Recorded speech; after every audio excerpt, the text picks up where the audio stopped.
All right, welcome back, everybody. This is going to be our second video on chapters 30 to 32, a condensed version of the notes to encompass the last three chapters of the year. Again, I'm really going to encourage you to watch the extended videos for chapters 30 to 32, but this is going to focus on some of the main points that I think we want to get in preparation for the AP exam. But again, we will be tested over this material before your AP exam. So I really want to encourage you to watch those videos, even though we may not cover each of those items specifically in class. These are the main things that I want to get into. So make sure to like and subscribe to my channel. I may or may not do a video for the last part because I really doubt if you'll see any of that on your AP exam, and I'll be there the last day before spring break, so we'll be able to discuss that in class if that's what we want to do. But in any event, why don't we go ahead and get started? Okay, so last time we talked primarily about Nixon and his presidency and kind of the women's movement in the 1970s, the failure of the Equal Rights Amendment, and so on and so forth. Another big problem that we have in the 1970s uh, is really a series of economic problems that really last the whole decade in a variety of ways. Um, so the biggest problem here is something called stagflation. Now, stagflation is kind of hard to explain. I'm going to do my best to tell you exactly what it is and why it's so bad. Um, so, stagflation comes from the word stagnant and inflation. In a normal economic situation, as the economy expands, the inflation rate grows at kind of a consistent, healthy rate with that economic growth. Stagflation is the reverse of that.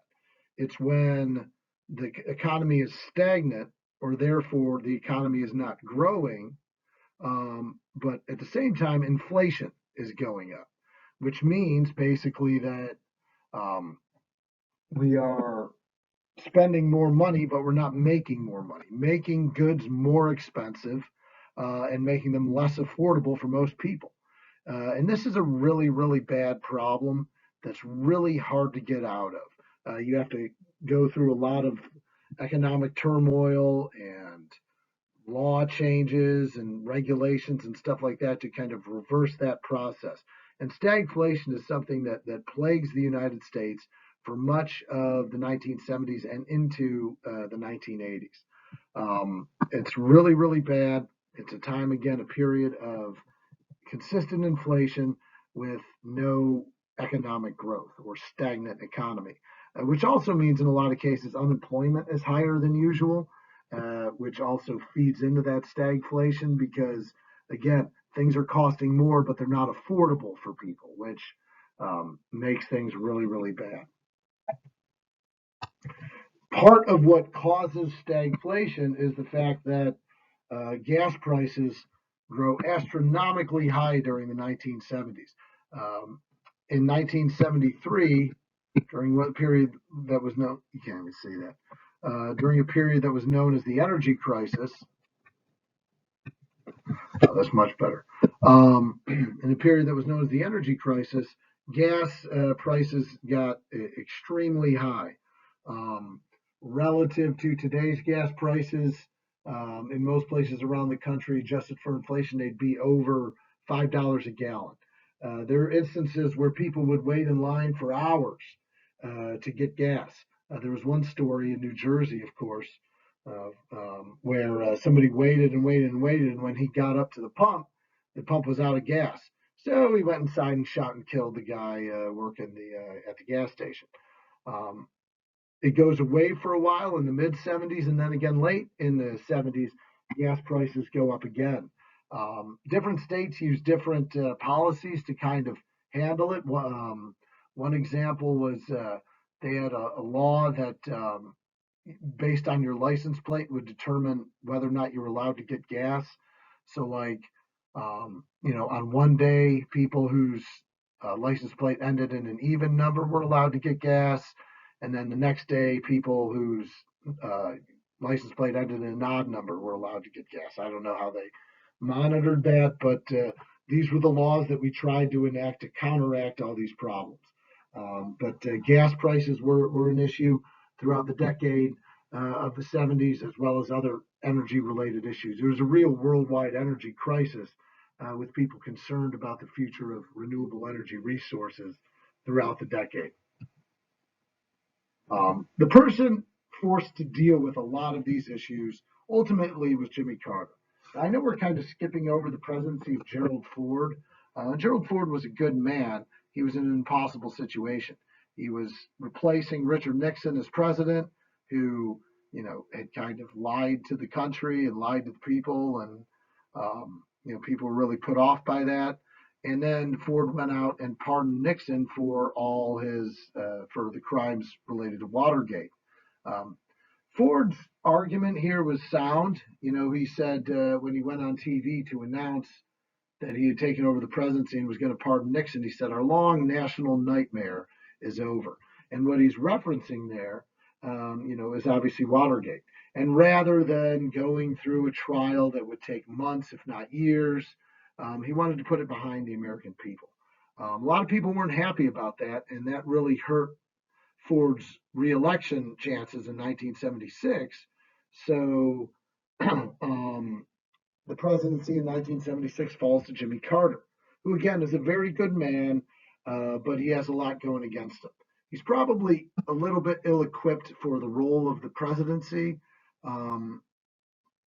based on his experience. He had been governor of Georgia, but he also is inheriting a lot of serious problems and coming in the presidency at a time where faith in the government and the presidency in particular is very, very low. And he immediately comes into the presidency and is forced to deal with some, on top of the economic problems, and all that, there's some real foreign policy issues. And Jimmy Carter did his best to deal with these. But there's problems in the Middle East between primarily Israel and Egypt. This is a success for Jimmy Carter. He brings the leaders of Israel and Egypt, the prime minister of Israel and the president of Egypt, together, and they signed something called the Camp David Accords, which were signed in, obviously, Camp David, which is the presidential retreat in Maryland. And this earns Carter the Nobel Peace Prize because he manages to get both sides to sign an accord to end the long-standing feud and war that had gone on between Israel and Egypt, at least for a time. So that was actually a success for him. Aside from that, he really had his troubles. Most notably, we'll come back to the Soviet Union in a minute. Most notably was something called the Iran hostage crisis. Now, the Iran hostage crisis resulted from tensions that existed between the United States and Iran. The United States, as part of the policy of containment, had gotten very involved in Iran in the 1950s, installing a pro-American president there, kind of like we did in Korea, kind of like we did in Vietnam, and he was very unpopular with the people. So on November 4th, 1979, the people of Iran overtook the U.S. embassy there, led by the religious theocrat, the Ayatollah Khomeini, who was like America's number one enemy during the 1980s. And they took 52 Americans hostage. And Carter worked extremely hard to get these hostages freed, but he was unsuccessful. There's an actual, I think, an E there. He was unsuccessful in getting them their freedom. And this certainly hurt his popularity as president. They were there for what ended up being a total of 444 days. What the heck? Oops. Sorry about that. They were there for 444 days before finally being released on the day of the inauguration of Ronald Reagan as president. It's kind of a shot to Carter, who worked so hard to get them released.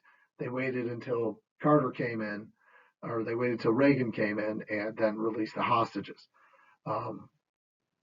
This didn't bode well for Carter. Another event that hurt his presidency was the Soviet invasion of Afghanistan in 1979.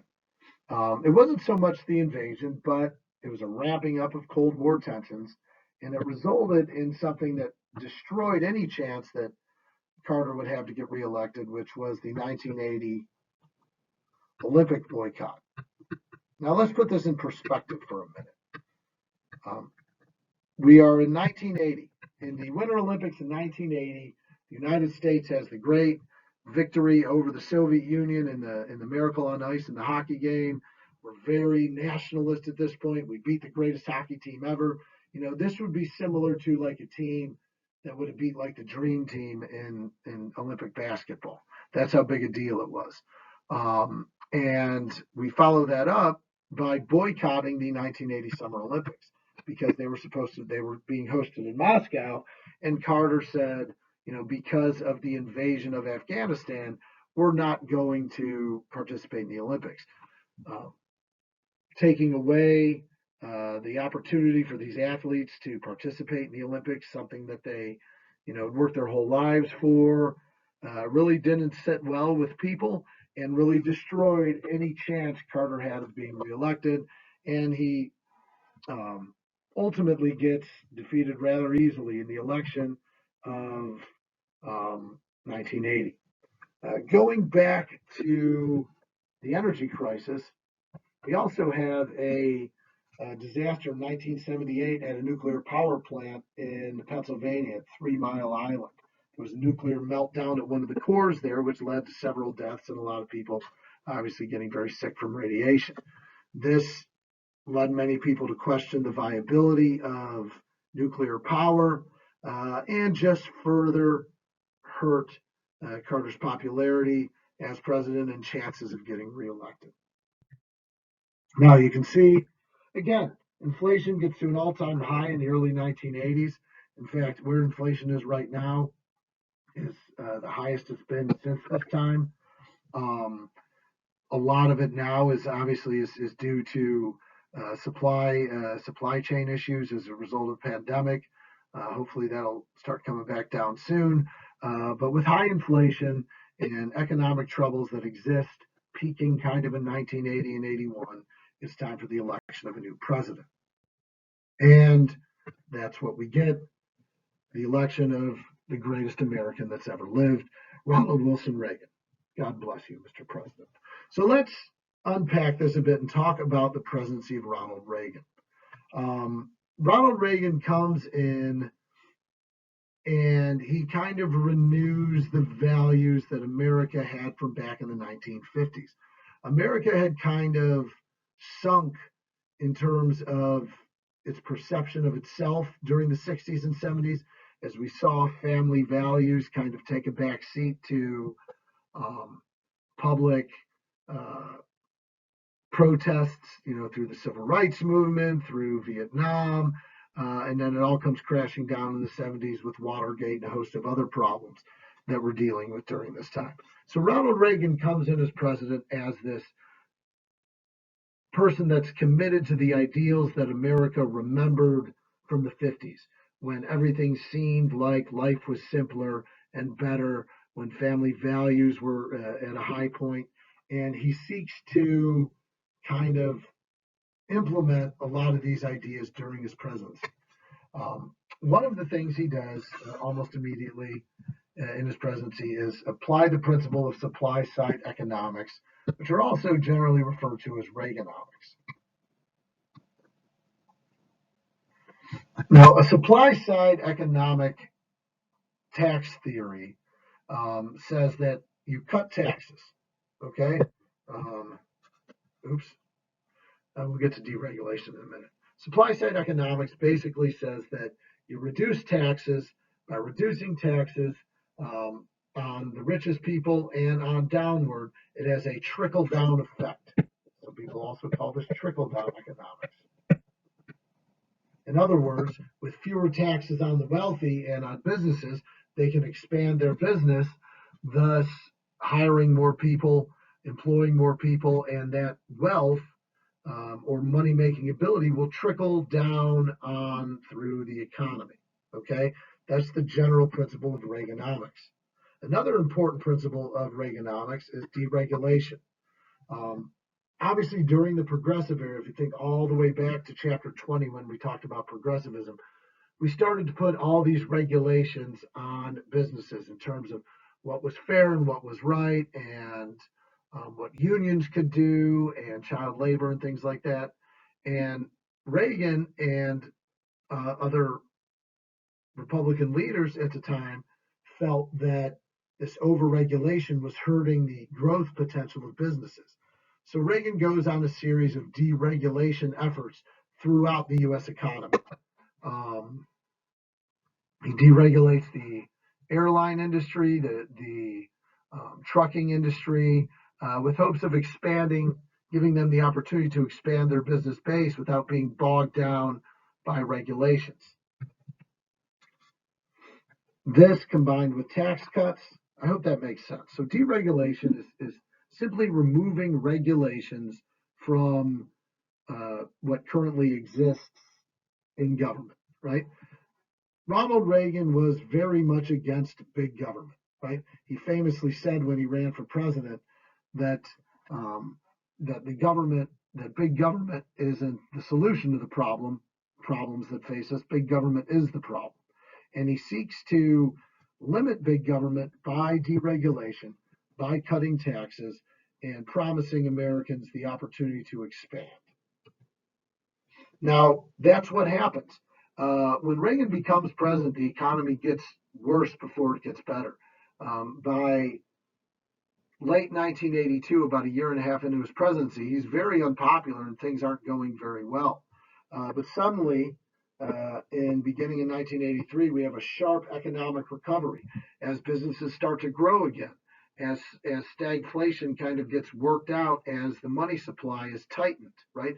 The only way to end stagflation is to kind of restrict the money supply or tighten the money supply a little bit, and then that can get the economy back on track, and that's what ends up happening. Okay, we do see a swift economic recovery and extensive growth as a result of many of these trickle-down supply-side Reaganomic principles. Okay. Supporters of that say it's great for business growth, and it certainly was. Opponents of Reaganomics say that it creates a larger wealth gap between the wealthy and the less wealthy, creating this kind of the way things were during the Gilded Age, where you have the very, very rich people and a big gap, and then the very, very poor, which it did that to a certain degree too. Fortunately, the middle class at this time is strong enough that they're going to be able to stem kind of the economic change that exists during this time. Hopefully that makes sense. If not, you can ask me questions. The problem, though, and I'll show you a graph here in a second, even though Reagan promises to shrink the government, which he does to a certain degree, with tax cuts means money's going to have to come from somewhere, right? And what that means is budget deficits, meaning that the government is spending more than what they budget for year after year. And we see a massive increase in budget deficits during the Reagan administration. We still have massive budget deficits today. I'll show you a graph on that here in a second. So a lot of people are very critical of that aspect. What makes Ronald Reagan so popular? He's probably the most genuinely popular president that we've had in the last 40 years. His approval ratings were consistently fairly high after we got out of that kind of economic downturn early in his presidency. But he reminds Americans of a time when things were simpler, and people are positive about that. At the same time, we see this big growth in what are known as evangelicals. Even the evangelical base is very strongly Republican and tends to come from the American South, also referred to as the Bible Belt. These people support the family dynamic and family values and the things that Reagan and the Republican Party ideally believe in and ideally believed in during that time. It's changed a little bit since then in more recent times. But that evangelical base is still very conservative. And just like the Democrats during the New Deal and Roosevelt built a relationship with African Americans and unions that has kind of existed ever since, Reagan, during his presidency, really strengthens that relationship between the Republican Party and evangelicals. And you'll always notice, even today, the evangelical base is a really important group that Republicans want to ensure the support of when they're running for office. The other thing that defines Reagan's presidency is his approach to the Cold War. Ronald Reagan was very committed to ending the Cold War, and he does a really good job with this, in part through diplomacy, particularly his relationship with the Soviet leader Mikhail Gorbachev, but also through his rhetoric. The clearest example of this is Reagan talking, beginning in like 1983-84, about something called the Strategic Defense Initiative, also known as Star Wars. And this was this idea that we were going to put all these satellites up in space that would be able to intercept nuclear weapons and intercontinental ballistic missiles and things like that if they were fired at the United States. It wasn't particularly practical to be able to do, and we didn't quite have the technology to make it a reality yet during this time. But Reagan's talking it up and talking it up and talking it up. And the Soviets, and particularly Gorbachev, get very, very scared that, essentially we'll have this technology that makes the United States with a basic nuclear shield and make us impenetrable to being attacked by another country, right? The old theory that, particularly with Republicans, that had existed was this concept of mutually assured destruction. And that was the deterrent to setting off nuclear weapons, right? If the Soviet Union fires one at us, we'll fire 10 at them, and before you know it, the world is destroyed, or at least the United States and the Soviet Union. With us having allegedly this technology and the Soviets not having it, it gave us a particular advantage in regards to the Cold War. Now, here's the kicker. This never really happened, right? We never really mastered the technology or had the capability to create this missile defense system to put up in satellites in the sky. But the talk about it and Reagan's promotion of it freaks out the Soviet Union and brings them to the table to create a better relationship between the Soviet Union and the United States and weaken the position of the Soviet Union throughout the 1980s through Reagan's rhetoric and his foreign policy diplomatic actions. And that ultimately leads to the end of the Cold War. Now, in 1984, Ronald Reagan is so popular that he has the biggest landslide victory in presidential history, winning 49 out of 50 states and not winning the District of Columbia. But 525 electoral votes is the most that one candidate has ever gotten. The only reason Walter Mondale won Minnesota is because that was his home state. Once again, God bless you, Mr. President. Now, as I told you before, I wanted to show you a graph with the budget surpluses and deficits from 1940 through 2012. And this goes beyond 2012, and especially from he was trending back less during Obama's second term, and then with tax cuts and things that happened during Trump's administration, particularly with all the money given out during COVID, we have massive budget deficits again, which we continue to have to this day, right? The only period really in the last 40 years where we didn't operate on a deficit was this 4-year period from 97 to 2000, which was the second term of Clinton's presidency. But other than that, you can see there's significant budget deficits. They were fairly well controlled during this period in the kind of post-World War II era, but slowly grow kind of throughout the 1980s. It gets a little bit better, and then it's gone massively down in the time since then. All right. Final little bit here, okay? So Ronald Reagan leaves the presidency extremely popular, right?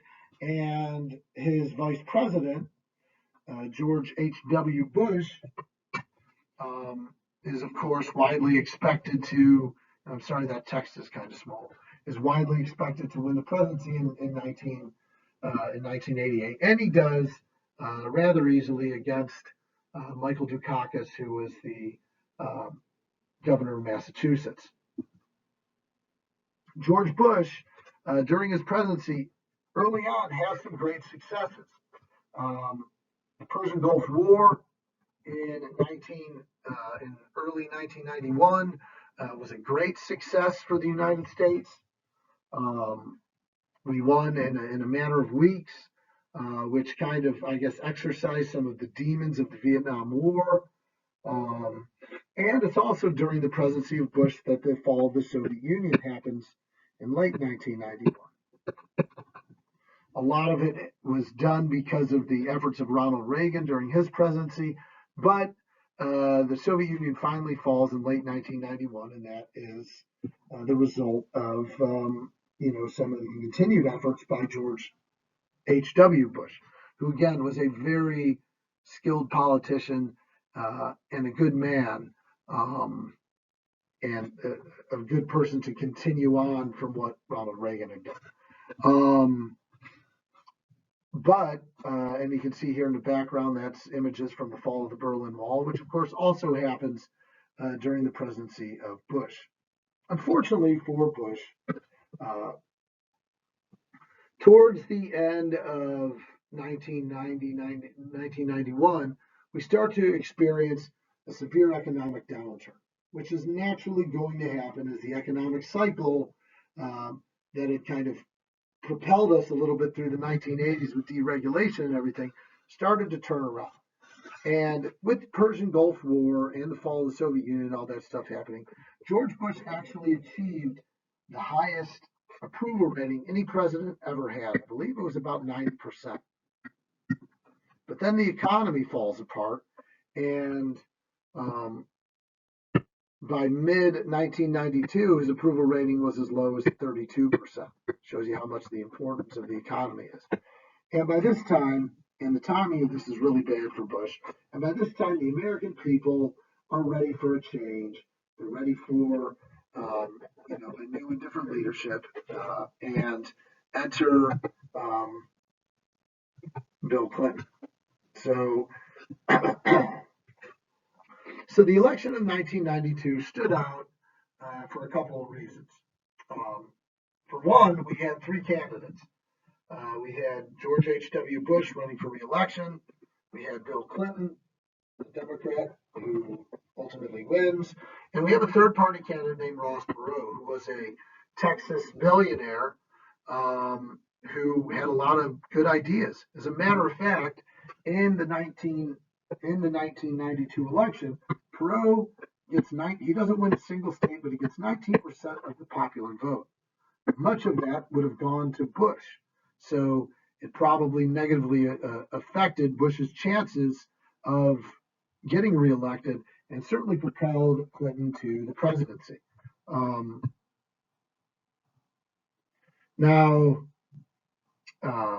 Perot got 19% of the popular vote, which is the highest percentage the third-party candidate has ever gotten. But ultimately, Bill Clinton wins rather comfortably.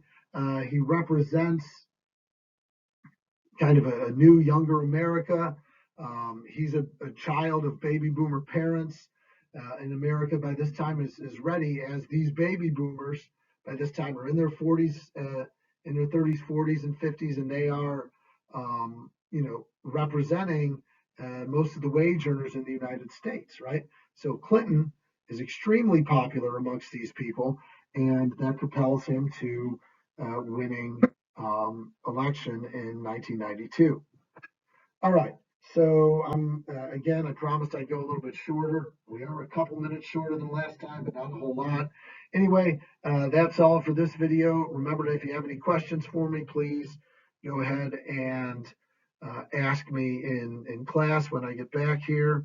And again, I really encourage you to watch the other videos as well. So that's all I got, and we will see you soon. All right.